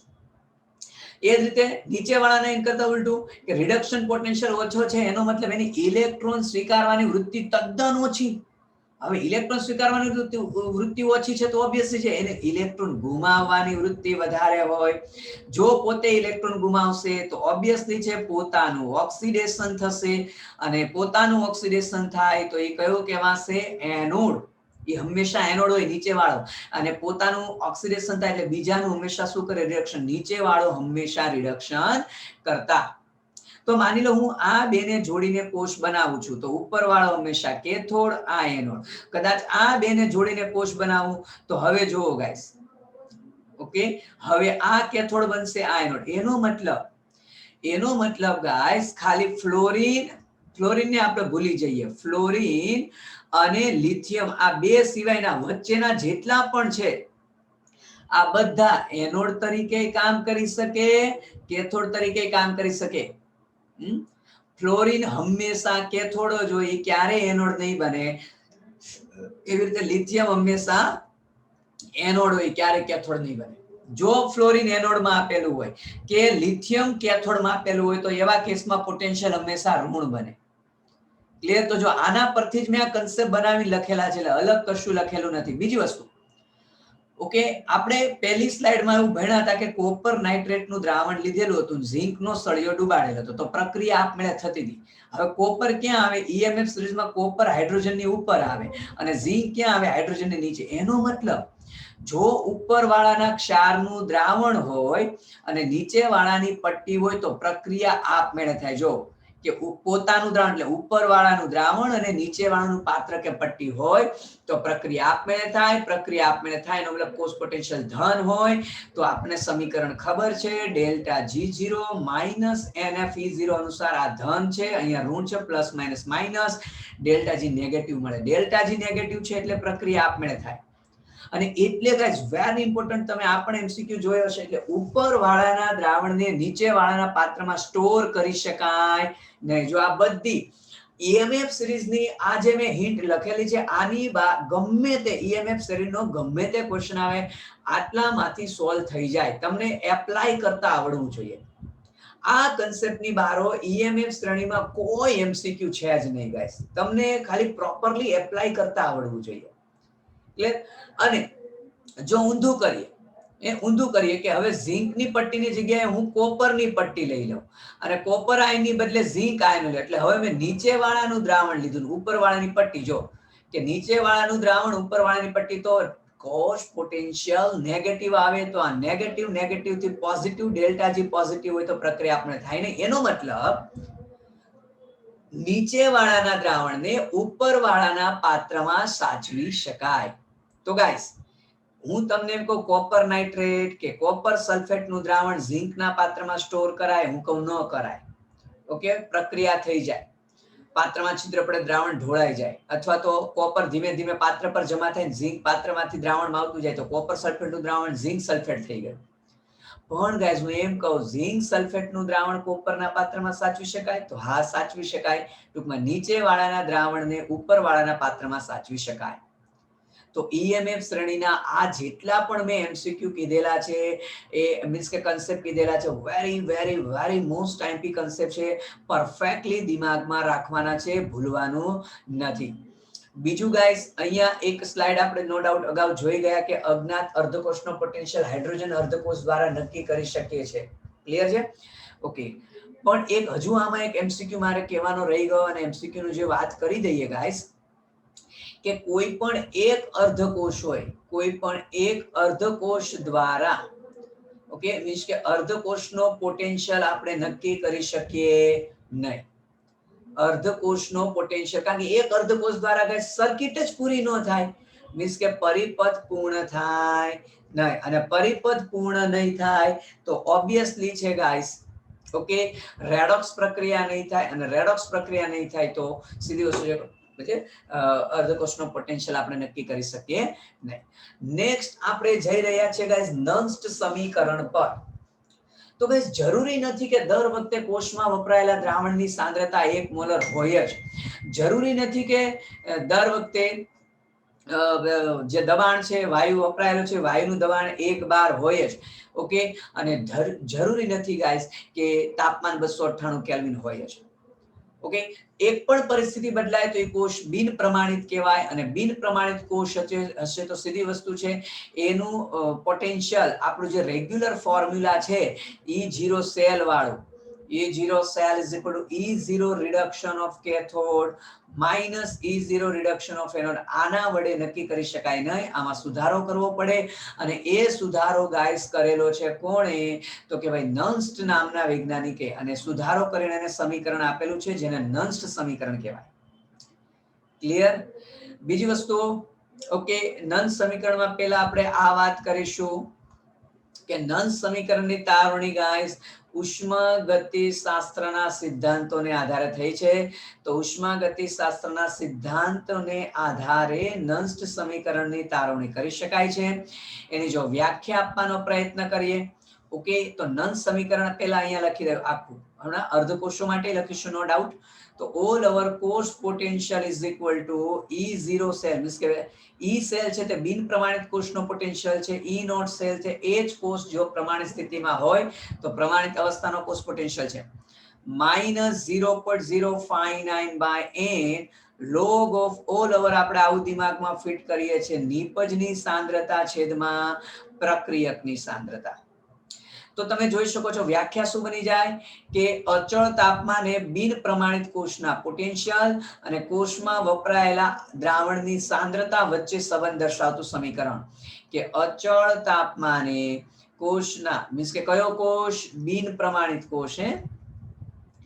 કે અચળ તાપમાને બિન પ્રમાણિત કોષના પોટેન્શિયલ, બિન પ્રમાણિત કોષના પોટેન્શિયલ અને સાદી ભાષામાં લખી દઈએ દ્રાવણની સાંદ્રતા વચ્ચે, કોષમાં વપરાયેલા દ્રાવણની સાંદ્રતા વચ્ચેનો સંબંધ દર્શાવતું સમીકરણ એને આપણે ગાઈઝ નન્સ્ટ સમીકરણ કહીએ છીએ. બીજું ગાઈસ મેં ઓલ ઓવર સમીકરણમાં લખેલું છે નિપજ છેદમાં પ્રક્રિયક, પણ જ્યારે આપણું સમીકરણ હોય તો સમીકરણમાં ખાસ ધ્યાન રાખજો કે કોઈ સપોઝ હું એમ કહું સમીકરણ આવું છે A solid plus B aqueous reversibly gas suppose C liquid plus D gas, મેં ચારે અવસ્થા લઈ લીધી છે. તો ક્યારે શુદ્ધ સોલિડ કે શુદ્ધ લિક્વિડ ને ગણતરીમાં લેતા નથી, મેં ક્રોસ કરેલો છે. કારણ કે શુદ્ધ સોલિડ અને શુદ્ધ લિક્વિડ માટે એની સાંદ્રતા તરીકે ઘનતા લેવાય, અને વ્યાખ્યામાં આપણે ઓલરેડી અચળ તાપમાન શબ્દ યુઝ કરેલો છે. અચળ તાપમાને ઘનતા કેવી હોય? અચળ હોય. એટલે મગજમાં ફિટ કરી દો ગાઈસ કે સમીકરણમાં જે શુદ્ધ સોલિડ કે શુદ્ધ લિક્વિડ છે એ આપણે ગણતરીમાં લેવાના થતા નથી, પણ જો એક્વિયસ કે ગેસ હોય એને ધ્યાનમાં લેવાનું. બીજું એક ગેસ વિશે કેવું છે, જનરલી એનસીઆરટી કે મોસ્ટ ઓફ તમે એમસીક્યુ જોશો તો દબાણ બધે વાયુનું 1 બાર આપેલું હોય છે અથવા એક વાતાવરણ. તો એક વાતાવરણ કે એક બારને તમે સૂત્રમાં મૂકો કે ન મૂકો ગણતરીમાં ફેર પડે નહીં, એટલે સ્ટુડન્ટને ટેવ પડી જાય છે ગેસને ધ્યાનમાં લેવાનું નહીં. એવું નહીં કરવાનું ગાઈસ. આઈ થિંક 2010 માં રેડોક્સ પ્રક્રિયા આપણે ક્ષારણની પ્રક્રિયા આપેલી હતી, એમાં ઓક્સિજનનું દબાણ સમથિંગ આઈ થિંક 0.1 બાર આપેલું હતું. તો ત્યારે ઘણા સ્ટુડન્ટ ભૂલ કરી ગયા હતા, અને એમાં ઓક્સિજનનો કંઈક સ્ક્વેર બનતો હતો, એ તો 0.1 નો સ્ક્વેર તો 10⁻² થાય, તો જવાબમાં 2 પોઈન્ટનો ડિફરન્સ આવી જાય. તો ઘણા સ્ટુડન્ટે ત્યારે શું કર્યું, ઓક્સિજનને ધ્યાનમાં ન લીધો. મારો કહેવાનો મતલબ બેઝિક કન્સેપ્ટ આવો છે કે એક્વિયસ અને ગેસને ધ્યાનમાં લેવાના. હવે ગેસનું દબાણ 1 બાર હોય, તમે ધ્યાનમાં ન લો તો ચાલે, પણ 1 કરતા અલગ હોય તો ધ્યાનમાં લેવું પડે. ભૂલ કરતા નહીં. બીજું અહીંયા પણ એક વેરી મોસ્ટ આઈએમપી એમસીક્યુ છે ગાઈસ. મોસ્ટ આઈએમપી ઘણા એમસીક્યુ મીન્સ કે આ કન્સેપ્ટ પરથી ગણતરી નહીં કરવી પડે. શોર્ટ એન્ડ સિમ્પલ, જેટલી પ્રક્રિયકની સાંદ્રતા વધશે એટલો ઈ પોટેન્શિયલ વધે. શું કામ? પ્રક્રિયકની સાંદ્રતા વધશે તો આખું પદ ઘટે. તો ઇન શોર્ટ E0 સેલમાંથી બાદબાકી ઓછી કરવી પડે એટલે ઈ પોટેન્શિયલ વધે, તો ઈ ગોખવાની જરૂર નથી. સીધી વસ્તુ છે. અહીંયા નિપજની સાંદ્રતા વધશે તો આ પદનું મૂલ્ય વધે, તો બાદબાકી વધારે કરવી પડશે, તો પછી પોટેન્શિયલનું મૂલ્ય ઘટે. તો આ કન્સેપ્ટ પણ તમને એમસીક્યુ માટે બહુ કામ લાગશે. ઝિંક સલ્ફેટ કોપર સલ્ફેટ વાળો એમસીક્યુ છે કે બેની સાંદ્રતા 1 મોલર હોય ત્યારે પોટેન્શિયલ E1 હોય, પછી કઈક કોપરની સાંદ્રતા 0.1 કરે તો E2 હોય, તો E1 E2 નો સંબંધ. આવા એમસીક્યુ પૂછાઈ ગયા છે. આટલું જ જોવાનું. પ્રક્રિયકની સાંદ્રતા વધે તો પોટેન્શિયલ વધે, નિપજની સાંદ્રતા વધે તો પોટેન્શિયલ ઘટે. આટલો જ કન્સેપ્ટ જોવાનો છે. ઓકે, હવે જે રિડક્શન અર્ધકોષ માટે કહીએ, માની લો કે કદાચ કોઈ કોમન ઇક્વેશન આપણે આવું કહીએ, રિડક્શન અર્ધકોષ આવું છે, M plus n aqueous plus n electron, it gives m solid. Okay, આ સોલિડ છે અને અહીંયા એક્વિયસ છે. તો એના માટે અર્ધકોષ માટે સમીકરણ આવું લખીએ છીએ, m plus n m is equal to E0 m plus n oblique m minus 0.059 by n electron log of નિપજ છેદમાં પ્રક્રિયક. પણ નિપજમાં સોલિડ છે, મેં લેવાની ના પાડી, તો ડાયરેક્ટ શું આવશે? m plus n. એ જ રીતે જો ઓક્સિડેશન સ્વરૂપે લખીએ તો m સોલિડ માંથી શું બનશે? m plus n aqueous plus n electron. તો એના માટે જો લખીએ તો આપણે અહીંયા ઓક્સિડેશન સ્વરૂપે લખીશું m oblique m plus n, okay, is equal to E naught m oblique m plus n minus 0.059 by n log of નિપજ છેદમાં પ્રક્રિયક. આપણે આટલું જ યાદ રાખવાનું. બીજું આમાં એ પણ પૂછાય છે ગાઈસ કે આજે 0.059 વેલ્યુ કોની છે? તો તમને અહીંયા લખેલું છે, જો આ 2.303 RT/F ની વેલ્યુ છે. ઓકે, હજુ આમાં પૂછાય છે કે R અહીંયા કેટલું લઈએ છે? તો 8.314 જૂલ પર મોલ પર કેલ્વિન લઈએ છે. પણ ગાઈસ જનરલી આપણે 298 કેલ્વિન આપે છે, એટલા માટે જો 0.059, જો કે 293 આપે છે તો 303, તો આપણે આટલું જ લઈએ છીએ. નો ડાઉટ જવાબમાં કઈ એટલો વધારે ડિફરન્સ આવતો નથી, પણ એકચ્યુઅલી જોવા જાવ તો 273, 278, 283, 288 મીન્સ કે 5 ડિગ્રીના સેલ્સિયસનો તફાવત છે. તો એકચ્યુઅલી જો 0.054, 0.055 ટૂંકમાં 54, 55, 56 રીતે. જો કે મોસ્ટ ઓફ આપણે આવે છે એટલે કોઈ ટેન્શન નથી, આન્સરમાં એટલો બધો ચેન્જ આવતો નથી. તો ઓલ ઓવર આ જે વાત કરી તે નોન સ્ટિક ક્વેશ્ચન એને રિલેટેડ એમસીક્યુ ની વાત કરી, કયા ટાઈપના એમસીક્યુ આવશે. નેક્સ્ટ આપણે વાત કરવાની છે ગાઈસ, ઓકે, કેટલાક અગત્યના મેં સમીકરણ ડાયરેક્ટ લખેલા છે કે જે કોષ પોટેન્શિયલની અગત્યતામાં આવી જાય છે એટલા માટે. તો ગાઈસ સંતુલન સમયે નન સમીકરણમાં E સેલ હંમેશા કેટલું થાય? 0 થાય. ઓકે, અને સંતુલન સમયે નિપજ અને પ્રક્રિયકની સાંદ્રતાનો ગુણોત્તર અચળ બને. તો નન સમીકરણમાં E સેલ 0 મૂકી દઈએ અને નિપજ અને પ્રક્રિયકની સાંદ્રતાનો ગુણોત્તર છે ને સંતુલન અચળાંક મૂકી દઈએ, તો સીધી વસ્તુ છે, આપણે આ પ્રકારનું સમીકરણ બનશે. જે સમીકરણ પરથી આપણે સંતુલન અચળાંક ગણી શકીએ છીએ. જો સાંદ્રતા કોષ આવશે તો જોજો સંતુલન E સેલ 0 છે અને સાંદ્રતા કોષ માટે E0 સેલ 0 છે. ભૂલ નહીં કરતા, કારણ કે સાંદ્રતા કોષ હજી આપણે એ પણ આની પછી આવવાનું છે, નો ડાઉટ. સાંદ્રતા કોષ કે સાંદ્રતા કોષમાં બંને બાજુ વિદ્યુત ધ્રુવ સમાન હોય એટલે એના ઓક્સિડેશન રિડક્શન પોટેન્શિયલના મૂલ્ય સમાન હોય. પણ બે એનોડમાં માનો કોપર છે, કેથોડમાં કોપર છે, તો બેનું મૂલ્ય 0.34, પણ માનો એનોડમાં કોપર -0.34 હોય, કેથોડમાં +0.34, તો સાઇન વિરુદ્ધ છે એટલે પરિણામી પોટેન્શિયલ કેટલો થઈ જશે? 0 થઈ જશે. ક્લિયર છે? ઓકે, નેક્સ્ટ કે ભાઈ કાર્ય છે વિદ્યુત રાસાયણિક કોષમાં પ્રાપ્ત થતું કાર્ય NFE0 સેલ વડે બતાવીએ છીએ, બરાબર છે. પણ પ્રાપ્ત થઈ શકતું કાર્ય એ મુક્ત ઉર્જા ફેરફારના ઋણ મૂલ્ય જેટલું હોય છે. ઇન શોર્ટ આવા સમીકરણ આપણે થર્મોડાયનેમિક્સમાં પણ જોયા છે, તો ગણતરી માટે કામ લાગશે. કોઝ પોટેન્શિયલની અગત્યતા, જો આના પરથી એમ શું કે આ તો સીધી લોજિક છે, બેઠો જ આવે, આમાં કોઈ અલગથી ક્વેશ્ચન આવે નહીં. તો સંતુલન અચળાંકની આપણે ગણતરી કરી શકીએ છીએ, જે આપણે અહીંયા બાજુમાં સમીકરણ દર્શાવી દીધેલું છે, નો ડાઉટ. એસિડિક દ્રાવણની પીએચ ગણી શકાય છે. ઓકે, એમસીક્યુ માં આ બધા પ્રકારના એમસીક્યુ આવે છે. તો કોઝ પોટેન્શિયલને આધારે એસિડિક દ્રાવણની પીએચ ગણી શકાય. અલ્પ દ્રાવ્ય ક્ષારનો દ્રાવ્યતા ગુણાકાર અચળાંક કેએસપી પણ ગણી શકાય. પાણીનો આયનીય ગુણાકાર. ઇન શોર્ટ આ તો યાદ રાખવું પડશે, બરોબર છે. રેડોક્સ અનુમાપનો કરી શકાય. તમે સ્કૂલમાં રેડોક્સ ટાઇટ્રેશન કરેલા હશે તો તમને ખ્યાલ હશે, કોઈને રેડોક્સમાં કોન્સ્ટન્ટ રીડિંગ નહીં આવેલા હોય, કારણ કે હવાનો ઓક્સિજન અસર કરે એટલે રીડિંગમાં ફ્લક્ચ્યુએશન આવે, વધારે પડતો તફાવત આવે. તો એવા ટાઇટ્રેશન એક્ઝેક્ટલી કરવા હોય તો આપણે પોટેન્શિયોમેટ્રિક ટાઇટ્રેશન કરવા પડે, કે જેમાં પોટેન્શિયલ મેળવીએ છીએ અને પોટેન્શિયલ પરથી ગ્રાફ બનાવીએ છીએ અને ગ્રાફ પરથી આપણે એક્ઝેક્ટલી અંતિમ બિંદુ નક્કી કરીએ છીએ. ક્લિયર? બીજું આગળ આપણે વાત કરી દીધી એમ, કોષનો પોટેન્શિયલ એકચ્યુઅલી બે સાધનો દ્વારા માપી શકાય, પોટેન્શિયોમીટર અને વોલ્ટમીટર. પણ મેં કહી દીધું વોલ્ટમીટર છે એના દ્વારા માપવામાં આવતું પોટેન્શિયલ એક્ઝેક્ટલી વાસ્તવિક પોટેન્શિયલ નથી હોતું, ત્રુટિયુક્ત હોય છે. કારણ કે વોલ્ટમીટર તમને ખબર છે અંદર તારનું ગૂંચળું હોય છે, અને જેટલો તારની લંબાઈ વધે એટલો અવરોધ વધે, અવરોધ વધે તો વાહકતા ઘટે, એને લીધે પોટેન્શિયલ માપનમાં ત્રુટિ ઉદ્ભવે છે ગાઈસ. ક્લિયર? ચાલો નેક્સ્ટ કન્સેપ્ટ કહીએ છીએ ગાઈસ, તાપમાન સાથે ઈ સેલનો ફેરફાર. તો ગાઈસ ગિબ્સ હેલ્મહોલ્ટ્ઝ ઇક્વેશન પરથી આપણે એક અગત્યનો કે ભાઈ તાપમાન અને ઈ સેલને એકબીજા સાથે કયો રિલેશન છે એની વાત કરવાની છે. તો no doubt delta G is equal to, પણ આગલી સ્લાઇડમાં જ આપણે વાત કરી દીધી, delta G is equal to તો માઇનસ NF ઈ સેલ પણ થાય. પ્રમાણ સ્થિતિ હોય તો ઉપર 0 લખીએ, પ્રમાણ સ્થિતિ ન હોય તો 0 ન લખીએ. તો ડેલ્ટા જી ની કિંમત આપણે ગિબ્સ હેલ્મહોલ્ટ્ઝ સમીકરણ એટલે આપણે ઇક્વેશન 1 માં મૂકી દઈએ તો ઓલ ઓવર શું થશે, minus NF E cell is equal to delta H, એમને રહેશે plus T. Okay, d delta G ને બદલે શું થઈ જશે, ફરી પાછું માઇનસ NF ઈ સેલ તો છે જ, અપોન ડીટી પણ છે, અને અહીંયા શું આવી જશે, કોન્સ્ટન્ટ પ્રેશર. ક્લિયર? તો જો સાદુરૂપ આપીએ હજુ ગાઈસ તો આપણે આ રીતે લખી શકીએ, NF E cell is equal to delta H. Clear? અને જો માઇનસ NF ને બહાર કાઢી દઈએ તો માઇનસ NFT. ઓકે, ટી તો છે, તો કાઉસમાં શું થઈ જશે, d E cell upon dT at constant pressure. તો તમે જોઈ શકો છો કોસ પોટેન્શિયલ તાપમાન સાથેનો આ સંબંધ છે. નો ડાઉટ તમે ડી સેલ ડીટી ને કરતા બનાવી દો તો બી થઈ જશે. ઓકે, અથવા એનએફટી વડે આખાને ભાગાકાર કરી શકો. મીન્સ કે કઈ રીતના ડેટા છે કઈ રીતનું પૂછેલું છે, કારણ કે આમાં તમે એન્થાલ્પી ને કરતા બનાવો તો એન્થાલ્પી શોધી શકાય.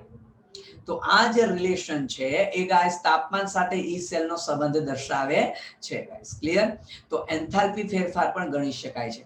પણ હજુ એક ઇમ્પોર્ટન્ટ કન્સેપ્ટ છે એન્ટ્રોપી માટે. તો ફરી સમીકરણ 1 છે અને ડેલ્ટા જી નું એક ઓલરેડી આપને સમીકરણ ખબર છે, delta H - T delta S. તો જો સમીકરણ 1 અને 2 ને સરખાઈ દઈએ આપણે, તો સમીકરણ 1 અને 2 ને સરખાવતા તો આના પરથી એમસીક્યુ પૂછાય છે તાપમાનનો સહગુણક. તો ઓલ ઓવર શું થશે, જો કે delta G cancel, delta H cancel, પણ અહીંયા પ્લસ છે અહીંયા માઈનસ છે, એટલે minus delta S T cancel, તો શું થઈ જશે, d delta G upon dT થઈ જશે ગાઈસ.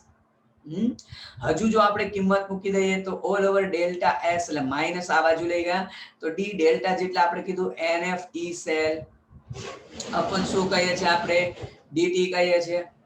ક્લિયર? ઓકે, તો તમે જો માઈનસ માઈનસ પ્લસ તો સમીકરણ શું બની જશે ભાઈ, NF ને કોન્સ્ટન્ટ કાઢી દો તો DE સેલ અપોન શું બની ગયું, DT. ઓકે, તો guys DE cell upon DT ને જો કરતા બનાવી દઈએ તો ડેલ્ટા S અપોન શું થઈ જશે, NF. તો જેને આપણે તાપમાનનો સહગુણક તરીકે પણ લઈએ છીએ ગાઈસ. તો આ સમીકરણ પણ તમને કામ લાગવાનું છે. ઓકે, તો ખાસ કરીને જો કે આ સમીકરણ છે પણ કામ નહીં લાગે ખાસ. ઓકે, તમને આ સમીકરણ વધારે કામ લાગવાનું છે, D cell upon DT is equal to delta S upon NF, તાપમાનનો સહગુણક. આ તમને કામ લાગવાનું છે. ક્લિયર? નેક્સ્ટ આપણે ગાઈસ સાંદ્રતા કોષ કહી દઈએ તો ગાઈસ સાંદ્રતા કોષ એટલે નામ એવા ગુણ કે જે સાંદ્રતાને લીધે અલગ પડતો હોય. તો સાદી ભાષામાં ડેફિનેશન કહી દઈએ, હું બહુ શોર્ટ એન્ડ સિમ્પલ લખીશ કે ભાઈ જેમાં વિદ્યુત ધ્રુવ જનરલી કેવા હોય, સમાન હોય, પરંતુ અને વિદ્યુત વિભાજ્યનું દ્રાવણ પણ કેવું હોય, સમાન હોય. દ્રાવણ પણ કેવું હોય, સમાન હોય. પણ જનરલી એ દ્રાવણમાં જે સાંદ્રતા છે, સક્રિય આયનોની સાંદ્રતા કેવી હોય ગાઈસ, જુદી જુદી હોય. તો આવા ઇન શોર્ટ સાંદ્રતાને લીધે અલગ પડતો હોય એવા કોષને શું કહીએ છીએ, સાંદ્રતા કોષ. જો કે સાંદ્રતા કોષ બે પ્રકારના હોય છે ગાઈસ. ઓકે, કે એકમાં દ્રાવણોની આયનોની સાંદ્રતા અલગ પડતી હોય, એકમાં આ જે વાયુ છે ને, વાયુના દબાણ અલગ પડતા હોય. ઓકે, તો સપોઝ હું પેલા ઉદાહરણ કહી દઉં, ચાલો કે ફોર એક્ઝામ્પલ આપણે કહીએ કે Cu solid oblique Cu+2 aqueous, માની લો અહીંયા C1 મોલર સાંદ્રતા કહું છું, અહીંયા ક્ષાર સેતુ. ફરી પાછું Cu+2 aqueous, પણ માની લો અહીંયા હું સાંદ્રતા કહું છું C2 molar Cu solid. Clear? તો અહીંયા શરત એક છે ગાઈસ, આ પણ એમસીક્યુ માટે વેરી ઇમ્પોર્ટન્ટ છે, C2 is greater than C1. જો C2 વધશે તો કોષ પોટેન્શિયલ ધન મળશે. મીન્સ કે સાદી ભાષામાં એવું યાદ રાખી શકાય કે ઊંચી સાંદ્રતા વાળો ભાગ ક્યાં હોય, કેથોડમાં. ઊંચી સાંદ્રતા વાળો ભાગ ક્યાં હોવો જોઈએ ગાઈસ, કેથોડમાં હોવો જોઈએ. આ તમને કામ લાગશે. તો આ જે કોષ મેં લખેલો છે ને, સાંદ્રતા કોષ, એને ઇલેક્ટ્રોલાઇટિક કોન્સન્ટ્રેશન સેલ કહેવાય. ઓકે, એટલે કે વિદ્યુત વિભાજ્ય સાંદ્રતા કોષ, સાદી ભાષા ગુજરાતીમાં કહીએ તો. મીન્સ કે એમાં વિદ્યુત વિભાજ્યમાં સક્રિય આયનો છે ને, એની સાંદ્રતા અલગ અલગ હોય. ઓકે, અને જો કદાચ હું આ રીતે લખું કે suppose platinum oblique H2 gas, suppose અહીંયા P1 બાર કહી દઈએ ઓબ્લિક H+ aqueous. ઓકે, ફરી અહીંયા P2, જો મેં અહીંયા એક જ H+ લખેલો છે, એનો મતલબ બંને વિદ્યુત ધ્રુવો એક જ દ્રાવણમાં ડૂબાડેલા છે. એટલે કે અહીંયા બે માટે સાંદ્રતા તો સમાન જ થાય. જે પણ સાંદ્રતા હશે, માનો 1 મોલર સપોઝ લઈ લો, તો અહીંયા હશે સોરી H2 P2 બાર લખવાનું છે આપણે, અથવા અલગથી જો લખી દઈએ. ચાલો અહીંયા ફિક્સ સાંદ્રતા હોય છે ગાઈસ. અહીંયા સાંદ્રતા કેવી હોય છે, ફિક્સ. સપોઝ આપણે કહી દઈએ 1 મોલર, અને અહીંયા હું કહી દઉં H2 ગેસ, પણ સપોઝ અહીંયા કહી દઉં P2 બાર, અને અહીંયા પ્લેટિનમ. તો ગાઈસ આને ઇલેક્ટ્રોડ કોન્સન્ટ્રેશન સેલ કહેવાય. ફરી અહીંયા કન્ડિશન છે હે ભાઈ, અહીંયા કન્ડિશન આવશે નિપજ પ્રક્રિયા, એટલે P1 ગ્રેટર ધેન P2 થઈ જશે. શું થઈ જશે, P1 greater than P2. Okay, તો અહીંયા શું છે કે વિદ્યુત વિદ્યુત ધ્રુવ છે ને, એની સાંદ્રતા અલગ કહેવાય. જો વિદ્યુત ધ્રુવ એટલે કે વાયુનું દબાણ અલગ અલગ છે, એટલે આને ગાઈસ ઇલેક્ટ્રોડ કોન્સન્ટ્રેશન સેલ કહેવાય. વિદ્યુત ધ્રુવ સાંદ્રતા કોષ કહેવાય. સાંદ્રતા એકની એક હોય, પણ વિદ્યુત ધ્રુવ પરના વાયુનું દબાણ અલગ અલગ હોય તો વિદ્યુત ધ્રુવ સાંદ્રતા કોષ કહેવાય. અને જો આયનોની સાંદ્રતા જુદી જુદી હોય તો સાંદ્રતા કોષ કહેવાય. પછી ગાઈસ તમારા નોલેજ માટે એક ડાયરેક્ટ, જો કે આપણે ડાયરેક્ટ સૂત્ર યાદ રહે તો વધારે સારું છે, આપણો સમય પરીક્ષામાં બચાવી શકીએ, નો ડાઉટ. બજે કે અત્યારે જે આપેલું છે તમે જોઈ શકો છો કે જેમાં વાયુનું દબાણ સરખું છે પણ આયનોની સાંદ્રતા અલગ અલગ છે. એટલે પહેલા પ્રકારનો કોષ થયો વિદ્યુત વિભાજ્ય સાંદ્રતા કોષ.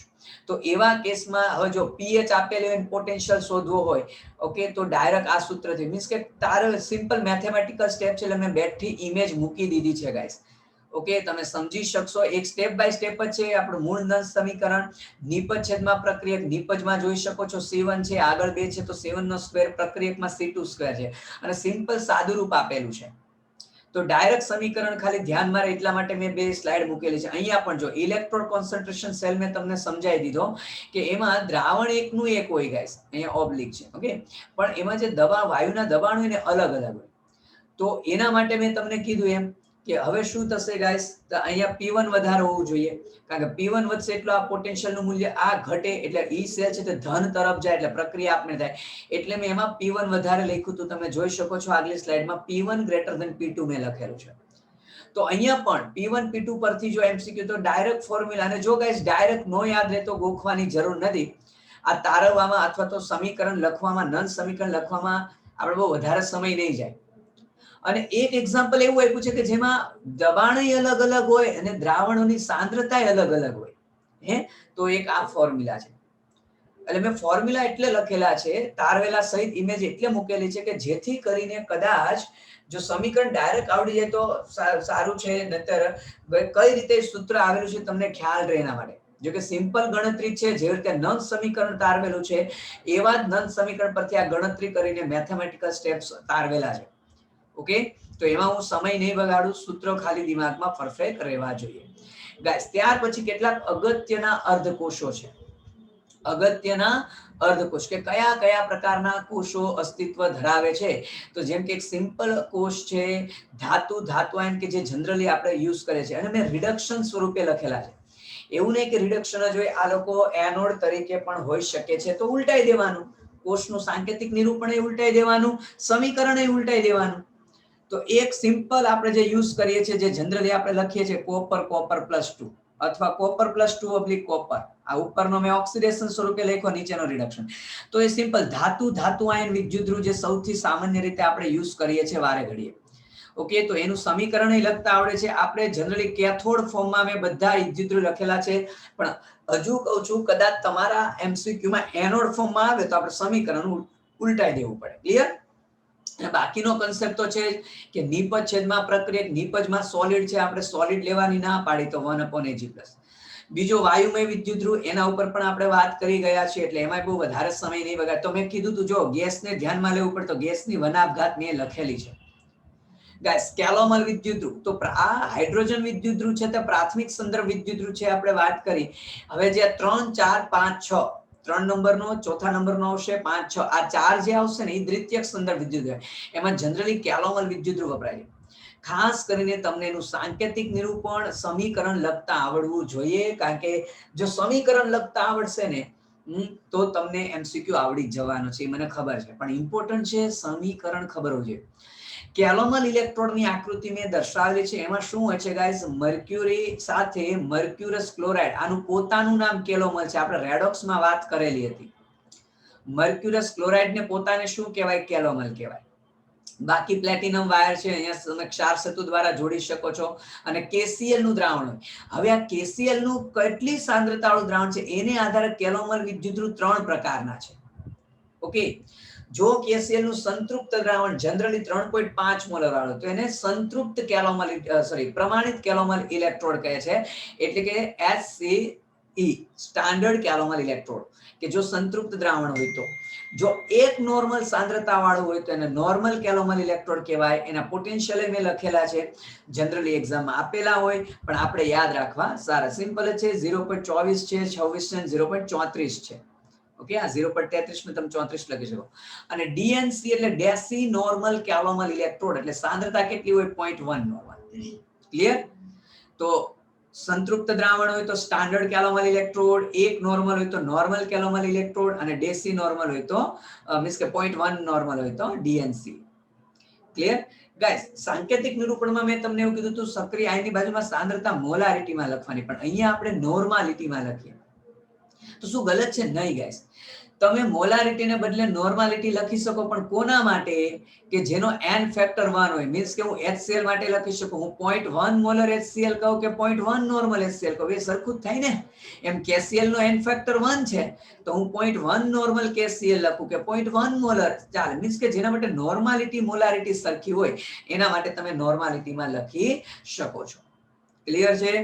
ઓકે ગાઈસ, નો ડાઉટ આ 3 ઇલેક્ટ્રોડ જોયેલા છે. હજુ આપણી પાસે આ રીતના 4, 5, 6, 7, 8 આવા એક્સ્ટ્રા ઇલેક્ટ્રોડ છે, પણ એનું ડિસ્કશન નેક્સ્ટ લેક્ચરમાં કરીશું. એટલા માટે 5 મિનિટનો બ્રેક લઈ લો. ઓકે, 10 મિનિટનો બ્રેક છે, અને પછી 6:45 તમારે ફિઝિક્સનો લેક્ચર ચાલુ થવાનો છે. ઓકે, તો આ ઇલેક્ટ્રોડ એકવાર જોવાથી પણ આવડી જાય એવા છે. ખાસ કરીને દરેક ઇલેક્ટ્રોડમાં તમને એનું સમીકરણ લખતા આવડવું જોઈએ, કારણ કે આપને જનરલી પોટેન્શિયલ શોધવાના MCQ પૂછે છે. તો જો તમને સમીકરણ લખતા આવડે તો નંદ સમીકરણમાં નિપજ છેદમાં પ્રક્રિયક એટલે સાચું જ આવવાનું છે. બીજું, કોઈ પણ વિદ્યુતધ્રુવ છે ને ગાઈસ, એમાં રહેલા આયનોની સાપેક્ષમાં પ્રતિવર્તી હોય. જેમ કે છેલ્લો ક્વીન હાઇડ્રોજન વિદ્યુતધ્રુવ મેં લખેલો છે. ગાઈસ, ક્વીન હાઇડ્રોન એ શું છે? ક્વીન હાઇડ્રોન આ જે છે ને આ બેન્ઝોક્વિનોન છે, અને આને હાઇડ્રોબેન્ઝોક્વિનોન અથવા આને ક્વિનોન કહેવાય, આને ક્વિનોલ કહેવાય. ઓકે, ક્વીન હાઇડ્રોન છે ને એ આ ક્વિનોન અને જે હાઇડ્રોક્વિનોન છે ને એ બંનેનું સમાન મોલ ધરાવતું મિશ્રણ, એને ક્વીન હાઇડ્રોન કહેવાય. આને શોર્ટમાં Q લખાય, આને H2Q લખાય. તમે સમીકરણમાં જોઈ શકો છો, મેં આને Q લખેલું છે, આને H2Q લખેલું છે. તો આ એમસીક્યુ પર પૂછાય છે કે ભાઈ ક્વીન હાઇડ્રોજન વિદ્યુતધ્રુવ નીચેના પૈકી કયા આયનની સાપેક્ષમાં પ્રતિવર્તી છે? કયા આયનની સાપેક્ષમાં? જે સક્રિય આયન 2H, તો આ H+ આયનની સાપેક્ષમાં પ્રતિવર્તી કહેવાય ગાઈસ. અહીંયા સોડિયમ આયનની સાપેક્ષમાં પ્રતિવર્તી કહેવાય. અહીંયા Cl- ની આયનની સાપેક્ષમાં પ્રતિવર્તી કહેવાય. ટૂંકમાં જે સક્રિય આયન હોય એની સાપેક્ષમાં દરેક વિદ્યુતધ્રુવ પ્રતિવર્તી કહેવાય. ક્લિયર? તો અહીંયા લેક્ચર આપણો સ્ટોપ કરીએ છીએ ગાઈસ.